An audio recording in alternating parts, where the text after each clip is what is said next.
The invitation wasn't an olive branch. It was a declaration of war, sealed with the billion-dollar crest of the Blackwood family. They summoned Eleonora, the discarded first wife, to witness the union that was supposed to erase her from history. They expected her to come broken. They expected her to watch silently as her ex-husband, Alistair Blackwood, pledged his life to another. But they made one fatal mistake. They never imagined she would bring a secret with her, a secret with two pairs of eyes, two tiny heartbeats, and the power to not just stop a wedding, but to burn an entire empire of lies to the very ground. The invitation arrived on a Tuesday, nestled between a final notice for an electricity bill and a crayon-scribbled drawing of a unicorn from her daughter. It was thick, creamy cardstock, the kind of paper that felt heavier than its weight, burdened by the legacy of the name embossed in gold foil at the top, Blackwood. Eleonora Hayes. She had reclaimed her maiden name with the ferocity of a soldier winning back. Her flag ran a thumb over the sharp, unforgiving edges of the letters. For 3 years, that name had been a phantom limb, an ache she felt on cold nights and in the lonely hours before dawn. Alistair Blackwood, the man who had built her a palace of dreams and then demolished it with a single, devastating sentence. "We can't, Nora. It's just not meant to be." No explanation, no fight, just the cold, final click of a door closing on their life together, orchestrated, she always suspected, by the woman whose name was elegantly printed alongside her son's on the invitation, Beatrice Blackwood. Beatrice, the matriarch of the Blackwood Holdings empire, a woman whose smile was a gilded cage and whose eyes held the chilling appraisal of a jeweler inspecting a flawed diamond. Nora had never been flawless enough for Beatrice. She was a librarian's daughter, a scholarship kid who had fallen in love with the heir to a fortune, not in a ballroom, but in a dusty university library over a shared copy of Wuthering Heights. Their love was a wild, passionate story Beatrice was determined to edit into oblivion. And now this, an invitation to Alistair's wedding to a Miss Genevieve Van Doren, a name that sounded like old money and polo clubs. It was to be held at the Blackwood Crest Manor, the very place where Alistair had proposed to Nora under a canopy of stars, promising her a forever that had lasted less than 2 years. "You're not actually going to go, are you?" Chloe, Nora's best friend and the godmother to her children, was aghast. She stood in Nora's cramped but cozy apartment kitchen, bouncing a giggling toddler on her hip, while the other twin made a valiant effort to decorate the cat with teething biscuits. "Of course not," Nora said, her voice a little too quick, a little too sharp. She tossed the invitation onto the counter as if it were contaminated. "It's a power play, a final twist of the knife to show me what I lost." "Lost?" Nora, look around, Chloe said, gesturing with her chin towards the two sources of chaos and joy in the living room. "You didn't lose a thing. You escaped." Nora's gaze softened as she looked at them. Leo and Luna, her twins, her world. They were 3 years old, a whirlwind of boundless energy, mismatched socks, and infectious laughter. They had Alistair's stormy grey eyes and her own stubborn chin. They were the one secret she had kept locked away from the Blackwood dynasty, the beautiful living proof of a love they had tried to bury. After Alistair had left, Nora had discovered she was pregnant. The news, which should have been a bridge to reconciliation, became her shield. How could she tell a man who had walked away without a backward glance that she was carrying his children? What would his formidable mother do with that knowledge? To Beatrice, children were not a blessing. They were assets, heirs, to be molded and controlled. Nora's children would not be pawns in their gilded game. So she had vanished, moving to a small town, cutting off all ties and raising them on a part-time paralegal's salary, her love, their only inheritance. Later that night, with the twins finally asleep in their shared room, their soft breaths filling the silence, Nora picked up the invitation again. The cruelty of it was breathtaking. It wasn't enough that they had taken her husband. They wanted to claim her memories too. They wanted to overwrite her history, to plaster over the cracks in their perfect family portrait, with Genevieve's flawless smile. A slow burning anger, an emotion she had suppressed for 3 long years, began to smolder in her chest. For 3 years, she had been the victim, the quiet, heartbroken girl who had disappeared. They thought she was weak. They thought she was broken. They don't know you have a spine of steel, Nora Chloe had once told her. They just never pushed you hard enough to show it. This invitation was that push. It wasn't about winning Alistair back. That ship had sailed its wreckage lying at the bottom of a sea of unanswered questions. This was about something more profound. It was about her children. One day, they would ask about their father. They would see his name on the internet, his face in financial magazines. What would she tell them? That he had simply discarded their mother? Or would she tell them the truth, that their existence was a testament to a love so powerful it had to be destroyed by lies? She walked into the twins' room. Luna was curled around a threadbare teddy bear, her dark lashes fanned against her chubby cheeks. Leo was sprawled on his back, one arm flung over his head in a gesture of complete abandon that was so achingly familiar it made her heart clench. It was the way Alistair used to sleep. Her decision solidified, not with a crash of thunder, but with a quiet, steely resolve. She wouldn't go to the wedding to be a ghost at their feast. She wouldn't go to cry over what was lost. She would go to introduce the Blackwoods to their legacy. She picked up her phone and dialed a number she hadn't called in years. A man who had been Alistair's driver, a kind elderly man named Arthur, who had always treated her with a paternal warmth that Beatrice so sorely lacked.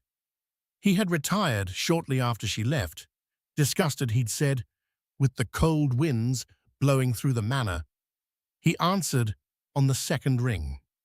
"Arthur, it's Eleonora Hayes." There was a moment of stunned silence, then a warm, familiar voice. "Nora, my dear girl, is that really you? I've thought of you so often."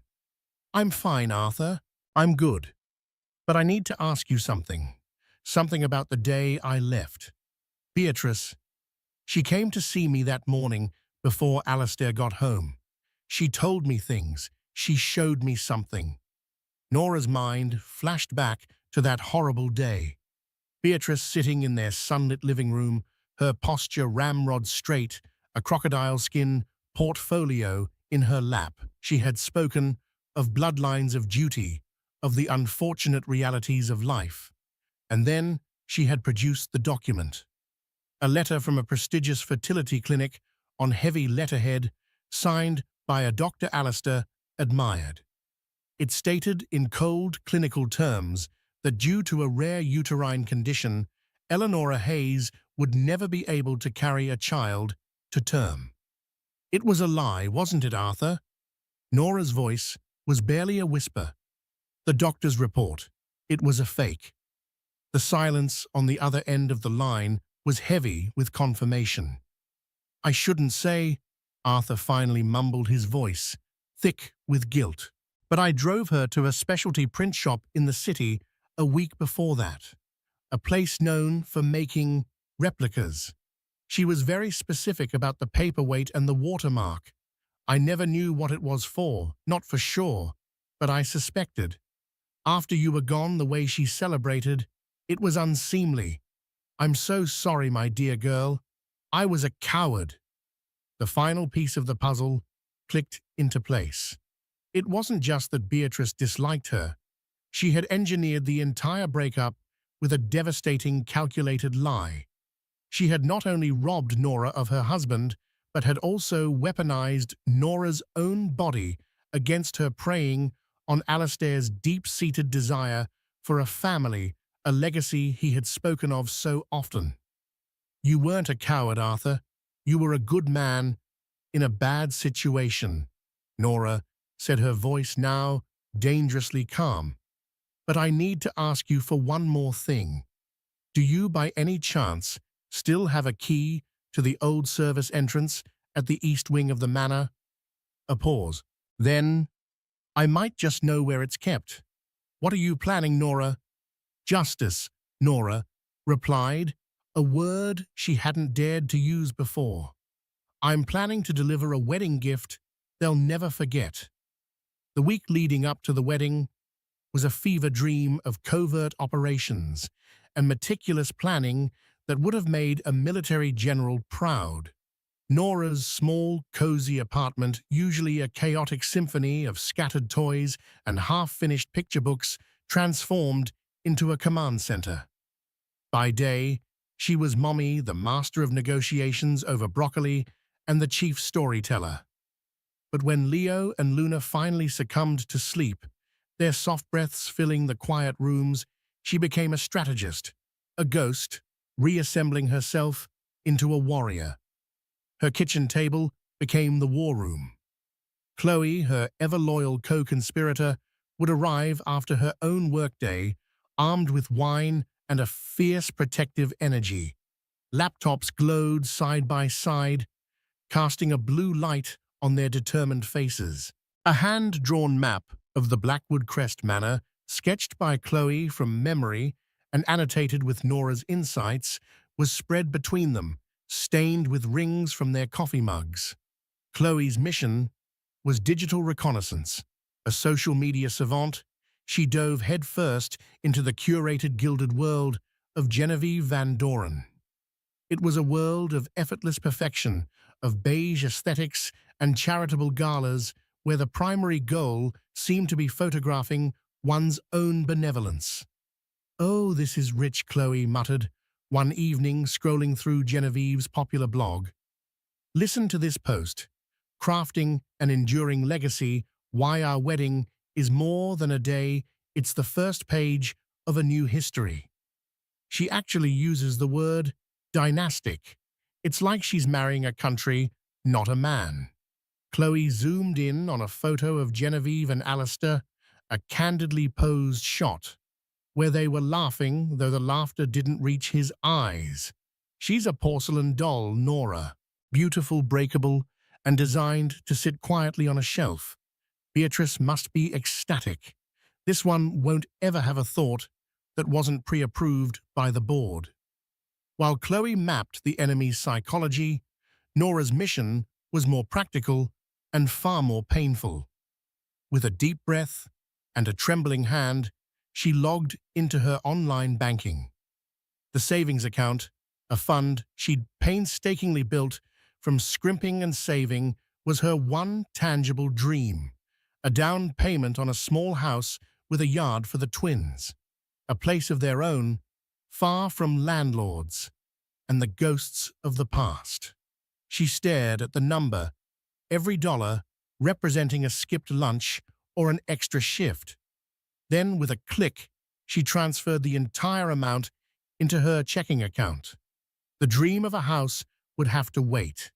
This was an investment in something more important: justice. This wasn't about vanity, it was about strategy. She couldn't face the Blackwood clan looking like the struggling single mother she was. She couldn't give them the satisfaction of seeing her worn down. She needed armor. She found it in a small, high-end consignment shop she'd never dared to enter before, a place that smelled of cedar and old money. She felt like an imposter as she browsed the racks of silks and cashmeres. Then she saw it. Tucked between a severe black Chanel and a frivolous Valentino was a dress the color of a midnight sky, a deep, shimmering sapphire blue. It was a Roland Mouret, a designer Alistair had once bought for her for their first anniversary. The memory struck her with the force of a physical blow. Alistair, his eyes shining, telling her the color matched the flecks of gold in her own. With trembling fingers, she took it to the dressing room. The heavy, structured fabric felt like a second skin. It clung to her curves that were fuller and stronger since having the twins. She looked at her reflection, and for the first time in 3 years, she didn't see the ghost of Alistair's discarded wife. She saw the woman she had become, a mother, a survivor, a queen who had built her own small, fierce kingdom from scratch. This dress didn't whisper, it commanded. This is it, she breathed, a dangerous, unfamiliar confidence blooming in her chest. This wasn't just a dress. It was her armor woven from her own sacrifice and lined with the steel of her resolve. The final, most crucial piece of the plan hinged on Chloe's expertise and a small tarnished brass key.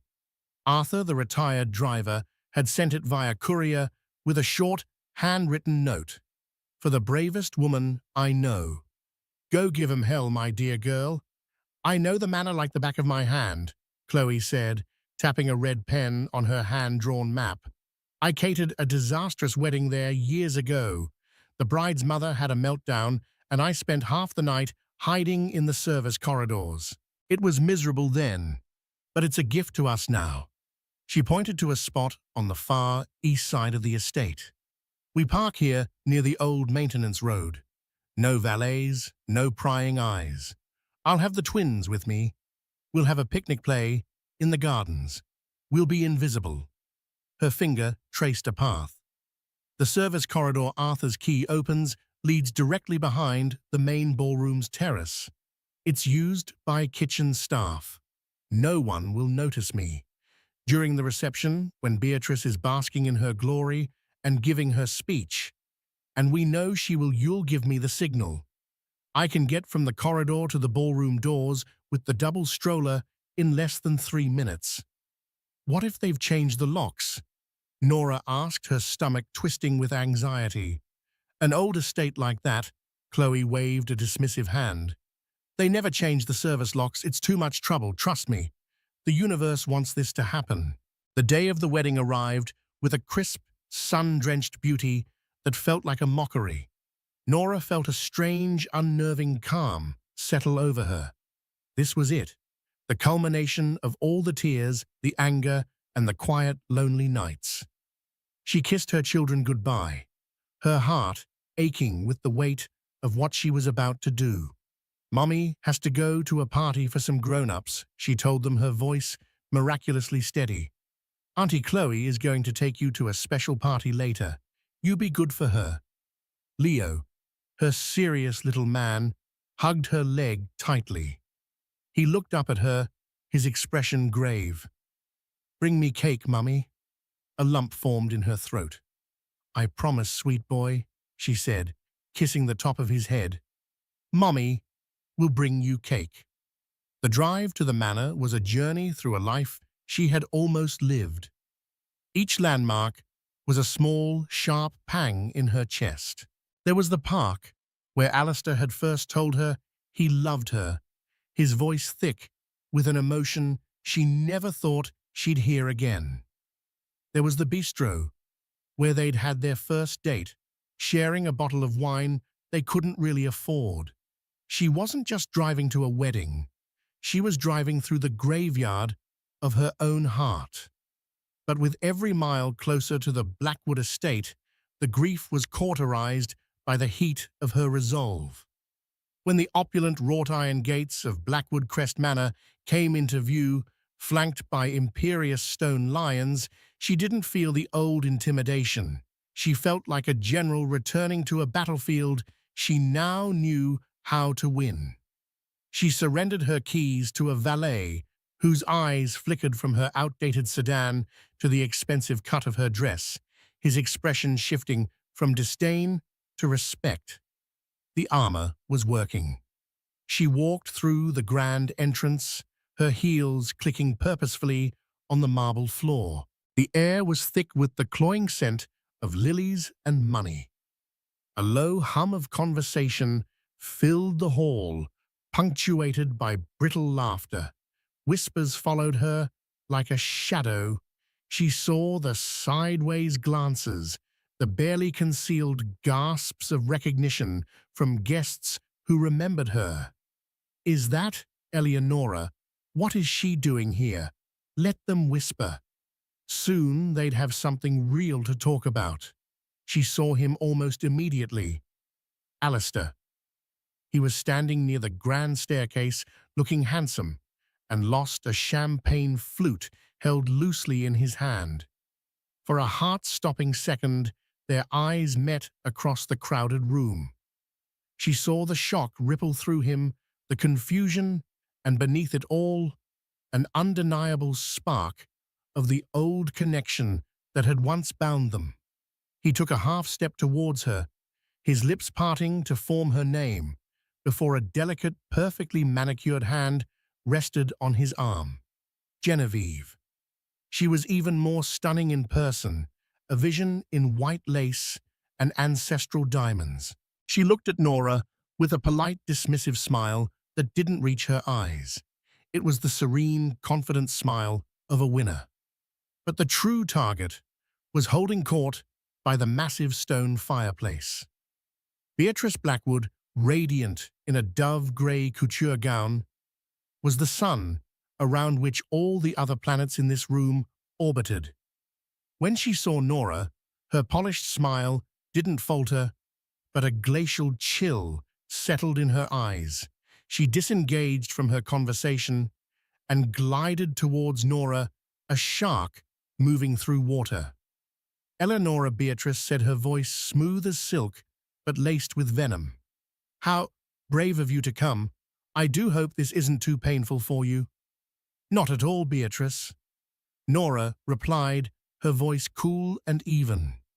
She met the older woman's gaze without flinching. "I wouldn't have missed it for the world. I've always believed in facing the past.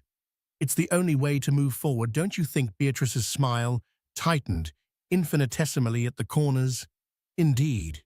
And we are all so thrilled to be moving forward with Genevieve. She has such a deep and abiding appreciation for family, for legacy. The word hung in the air between them. Beatrice's ultimate victory. The lie she had built their future on. Legacy is so important. Nora agreed, a dangerous glint in her eye. One never knows where it will come from. Does one? She gave Beatrice a small, cryptic smile and walked away towards the terrace, leaving the matriarch with the first flicker of genuine unease in her cold eyes. Nora found a spot in the shadows overlooking the sprawling gardens. The stage was set. The string quartet began to play. The show was about to begin.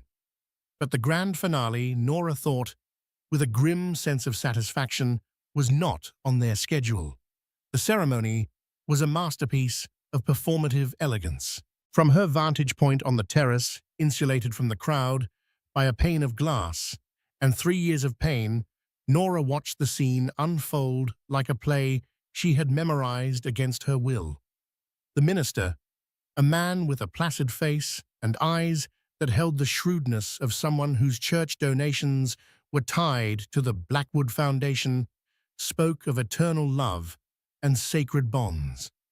His words were a river of practiced sentiment flowing over the manicured gardens and the rows of silent, wealthy guests. Genevieve, a vision in handcrafted lace, recited her vows. Her voice trembled with what the audience would interpret as profound emotion, but Nora recognized it for what it was, a meticulously rehearsed performance. She promised loyalty, partnership, and a lifetime of devotion, her eyes fixed on Alistair, but her words felt aimed at the dynasty she was marrying into. When it was Alistair's turn, his voice was stronger, but Nora, who knew its every cadence, heard the hollow echo beneath the surface. He spoke of finding a home, of building a future of family. But his eyes, those familiar, stormy grey eyes, kept drifting from his bride. They scanned the periphery, the edges of the crowd, the shadows on the terrace where he must have sensed she was hiding. He was unsettled. Nora's presence wasn't just a stone tossed into the placid waters of his new life. It was a crack in the ice, and he was beginning to feel the freezing water seep in. "I now pronounce you husband and wife." The minister's voice boomed with false finality. The kiss was chaste, almost hesitant, a brief, formal press of lips that sealed a contract, not a lifelong passion. The applause from the guests, however, was deafening, a wave of social obligation and relief. Beatrice Blackwood, seated in the front row, dabbed a single perfect tear from the corner of her eye with a lace handkerchief. It was an award-winning portrayal of a joyful mother, and the sight of it was so grotesquely false it made Nora's stomach clench. As the couple turned to walk back down the aisle, their path showered with white rose petals, Alistair's frantic gaze finally found Nora's. For a fleeting, heart-stopping second, their eyes locked across the distance. There was no triumph in his gaze, no happiness. There was only a deep, unsettling confusion, a silent, desperate question he couldn't ask. He knew something was fundamentally wrong. Nora didn't wait for him to act on that question. Before he could break away from his new bride, she slipped back from the terrace doors, melting into the throng of guests, moving towards the grand ballroom for the reception. The room was a fantasy of crystal and gold, a breathtaking display of the power and wealth she had walked away from. Chandeliers dripping with thousands of crystals cast a warm golden light over everything. A 10-foot-tall cake, an architectural marvel of fondant and sugar flowers, stood in one corner. An orchestra played softly on a dais, the music a pleasant but forgettable soundtrack to the lies being celebrated. Nora took a single flute of champagne from a passing waiter. The bubbles tickled her nose, a ghostly echo of happier times. She held the glass like a shield, a prop that allowed her to blend in while she waited. She watched as the newlyweds took to the floor for their first dance. They moved gracefully, a perfect picture for the society pages, but Nora saw the truth. She saw the stiffness in Alistair's posture, the way his hand rested formally on Genevieve's waist. There was a distance between them that 1,000 diamonds couldn't bridge. He was dancing with his wife, but his mind was with the ghost on the terrace.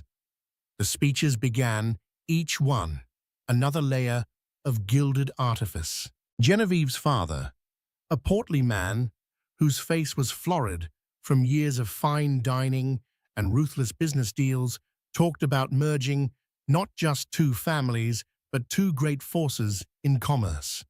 The best man, a college friend of Alistair's, made a few sanitized jokes about his past, carefully omitting any mention of the woman who had been Alistair's entire world for 2 years. Then Beatrice took the microphone. A hush fell over the room.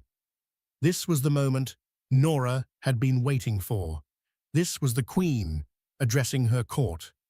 Beatrice's voice, amplified by the speakers, was warm, charming, and utterly lethal. She radiated maternal pride. "I have never been prouder of my son," she began, her gaze sweeping over the adoring crowd before landing on Genevieve with a benevolent smile. "He has always had a good heart, if perhaps a bit naive in his youth. He has always sought a deep and lasting partnership. But a true dynasty, a legacy that endures for generations, requires more than just youthful passion. It requires strength. It requires a shared vision. It requires a solid foundation."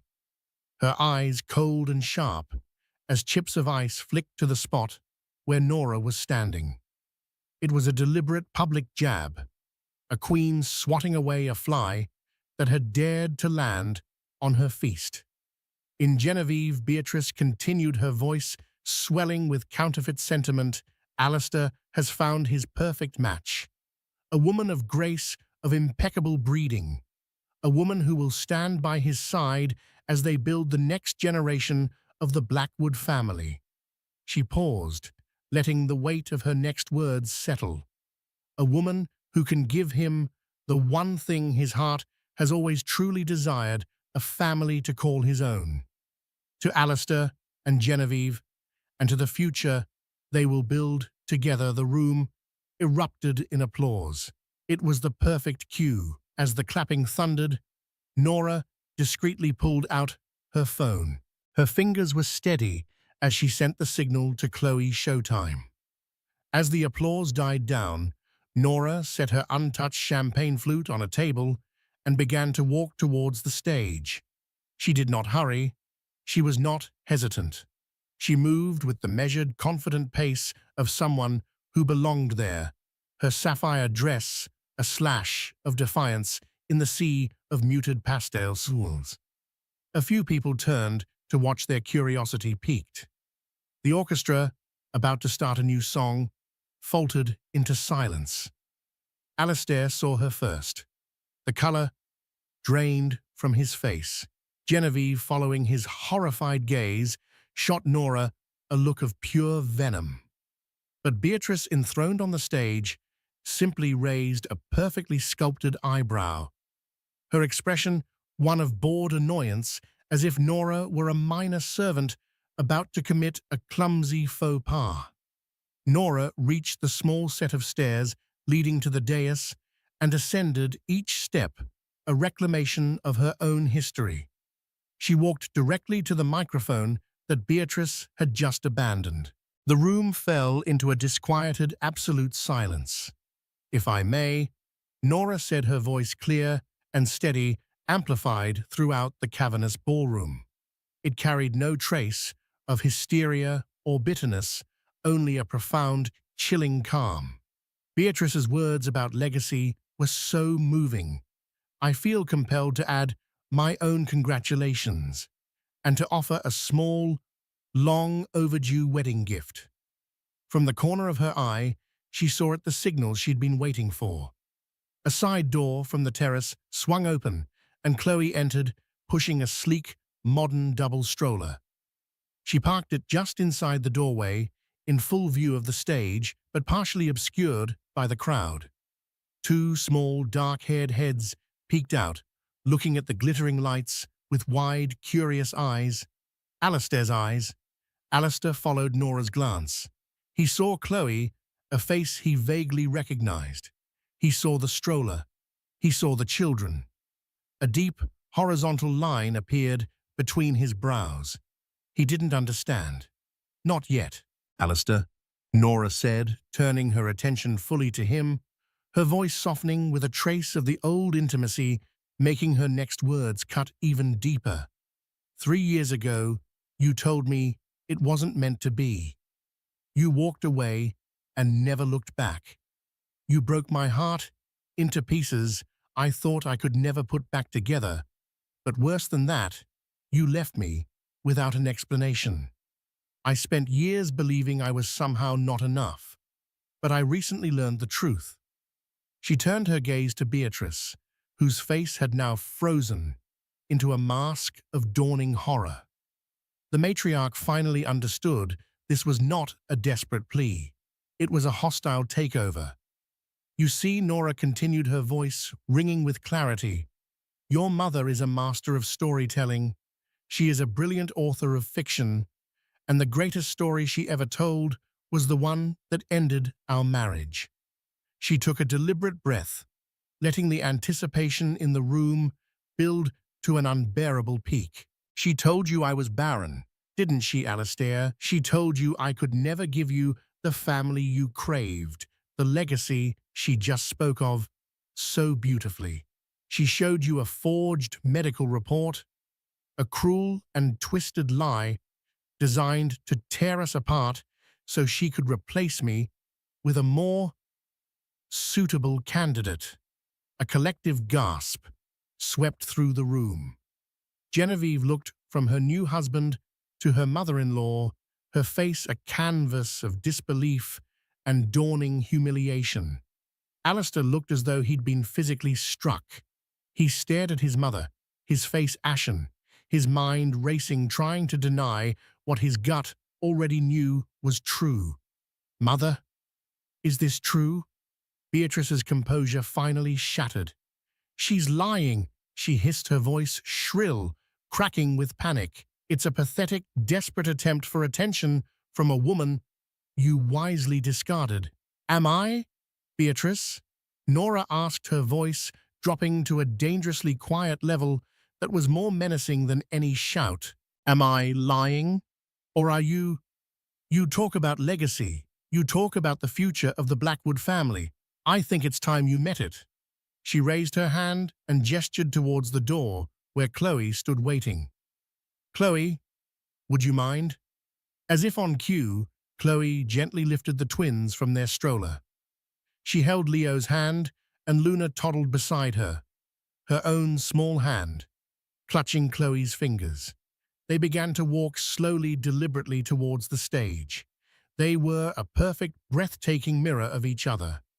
A little boy in a tiny suit and a little girl in a velvet dress, both with a head of dark, unruly hair and the same stormy grey eyes as the man standing thunderstruck on the stage. The entire room was silent, watching the two small children make their inexorable way toward the dais. The date of Alistair and Nora's separation was common knowledge in their circle. The age of these children was undeniable. The math was simple, brutal, and inescapable. Every guest was doing it in their head. The truth rippled through the room, a shockwave of scandal. Nora knelt as they reached the stage, her back to the stunned crowd, her entire world narrowing to her children. "Leo, Luna," she said softly, her voice filled with a fierce, protective love. "There's someone I want you to meet. This is your father." Alistair stumbled back a step, his hand flying to his mouth as if to stifle a cry. His gaze darted from the children's impossible beloved faces to Nora's, then to his mother's, where he saw not denial, but pure, unadulterated fury. The truth in all its devastating glory hit him like a physical blow. His children. His. The silence was finally broken. It was not by Alistair or Nora or even Beatrice. It was the clear, piping voice of a 3-year-old boy unimpressed by the drama. Leo pointed a small, determined finger at the 10-foot wedding cake. "Mommy," he declared to the entire silent ballroom. "You promised me cake." Leo's innocent demand for cake shattered the tableau of shock, acting as the starting pistol for the implosion of the Blackwood wedding. The silence stretched for a heartbeat, then snapped. A single champagne flute slipped from a guest's nerveless fingers, shattering on the marble floor with a sound that seemed as loud as a gunshot. It was followed by a tidal wave of noise, a cacophony of sharp, indrawn breaths, frantic whispers, and the unmistakable predatory clicks of 100 phone cameras activating at once. The orchestra, which had been poised to play a cheerful waltz, went silent with a discordant squeak of a violin string.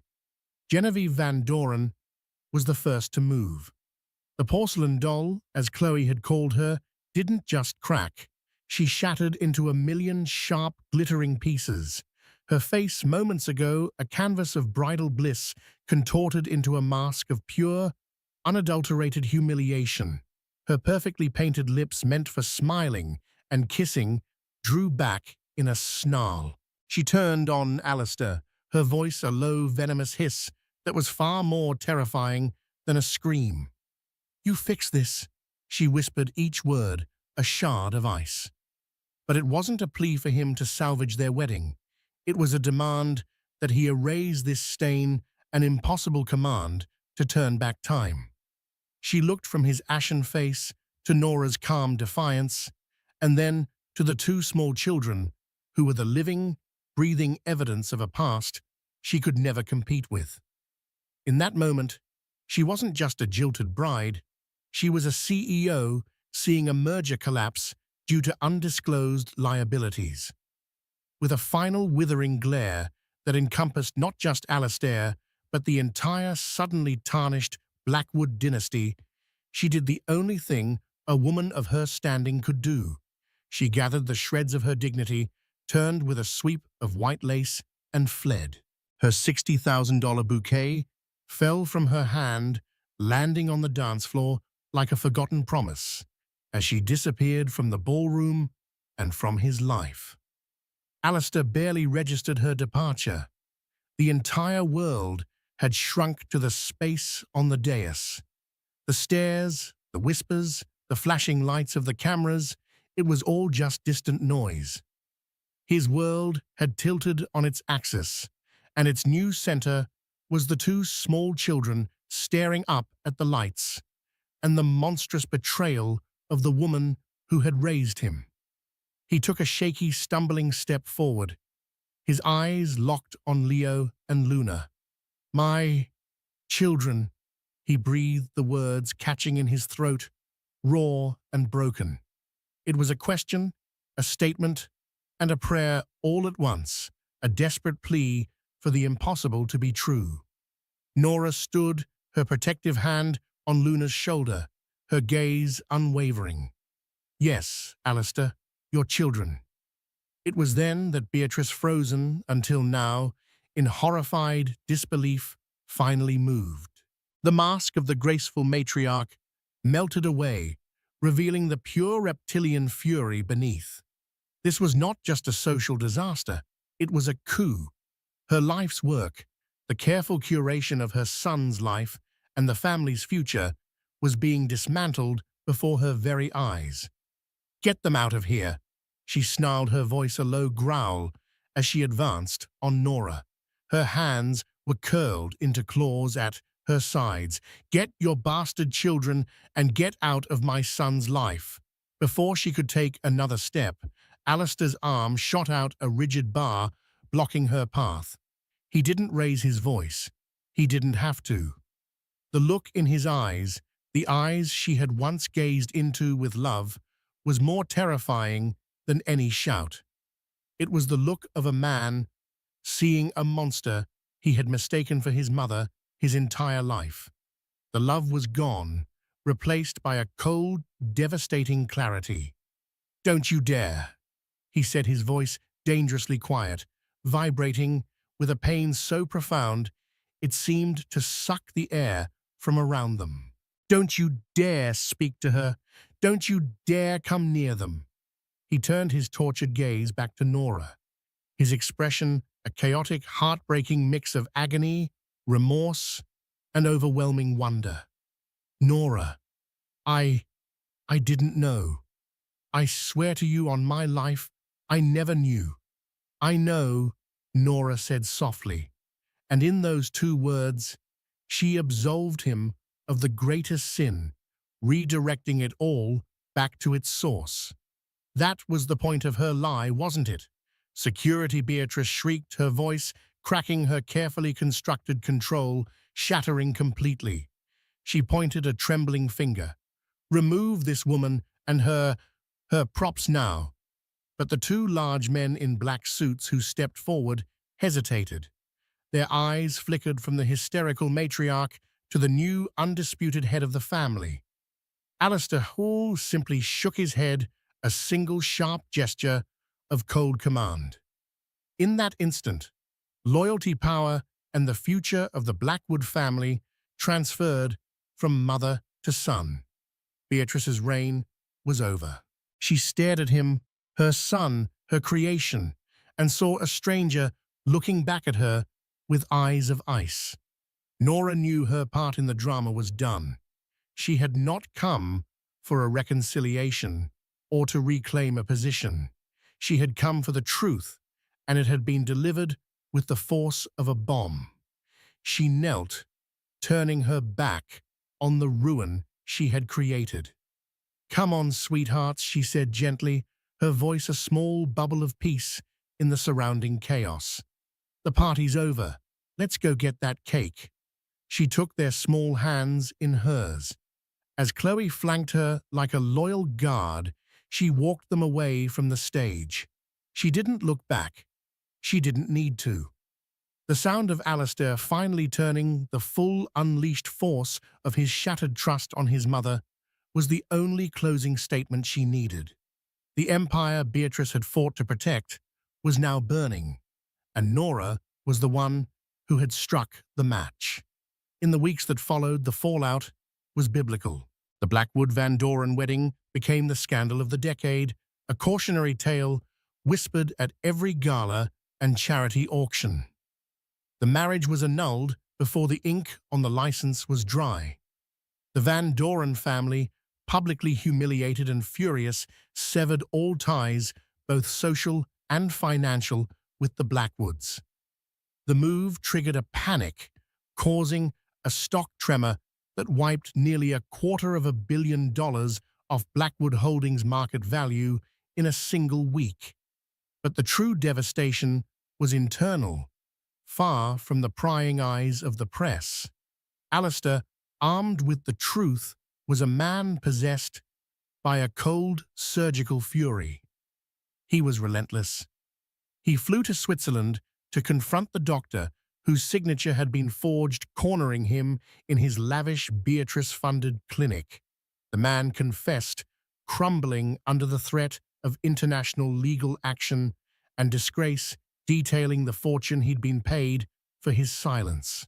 Alistair uncovered the invoice from the specialty print shop Arthur had mentioned, a simple piece of paper that represented the architecture of his life's greatest lie.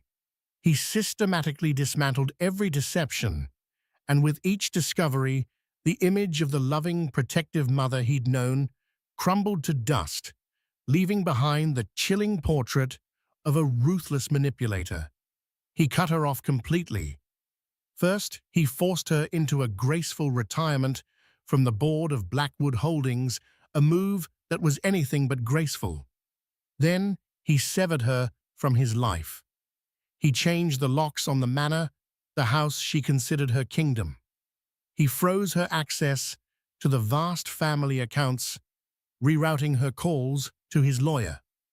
Beatrice Blackwood, the queen of her own universe, found herself exiled, a prisoner in a gilded cage of her own making, the silence of the grand halls, her only companion, her rage, her only warmth. Alistair did not, however, try to force his way back into Nora's life. He knew he had no right. He started cautiously, with the humility of a penitent. The day after the wedding, a courier delivered a thick envelope to Nora's apartment. It wasn't flowers or jewels. It was a simple, handwritten letter, pages long, filled with raw, gut-wrenching apologies. He didn't ask for forgiveness, only for the chance someday to earn it. Alongside the letter was a trust document. It was not for her he had written, but for the children. It was ironclad, giving her full and sole control, and provided for their every possible need, education, healthcare, housing, for the rest of their lives. It was not a payoff. It was penance, the first brick in a long road of atonement. Nora accepted it. Not for herself, but for Leo and Luna. It was their birthright stolen and now returned. His next approach came a week later. A simple, hesitant text message. "I know they like the dinosaur park on Wednesdays. Would it be okay if I was there? I'll stay at a distance. I just want to see them." Nora agreed. And so it began. A silent, watchful ritual. Alistair would appear at the park, or the library, or the local ice cream shop, always keeping his distance. He just watched, his heart in his eyes. He saw Leo trip and scrape his knee, and physically flinched, a ghost of the pain crossing his own face. He watched Luna meticulously arrange her dolls for a tea party on a park bench, her brow furrowed in concentration. He was learning them, memorizing the cadence of their laughter, the way they walked, the small gestures that defined them. He was a father, learning his children from afar. Finally, after a month of this painful distant orbit, Nora invited him over. Not for a date, not for a reconciliation, but for pizza on a Friday night with his children. The atmosphere in her small, warm apartment was awkward and stilted, a world away from the cold opulence he was used to. Leo and Luna were shy and wary around this tall, sad-eyed man who looked at them with such intensity. But Alistair was patient. He didn't try to be a father overnight. He sat on the floor, ignoring the designer suit he was still wearing from work, and let Leo show him his collection of toy trucks, listening with rapt attention to the different sounds each one made. He let Luna braid a pink ribbon into his hair. Slowly, painstakingly, he began to build a bridge across the chasm of his mother's lies. He did it not with grand gestures or his fortune, but by showing up, by being present. He was there for scraped knees and bedtime stories, his voice at first hesitant and unfamiliar, then growing in confidence.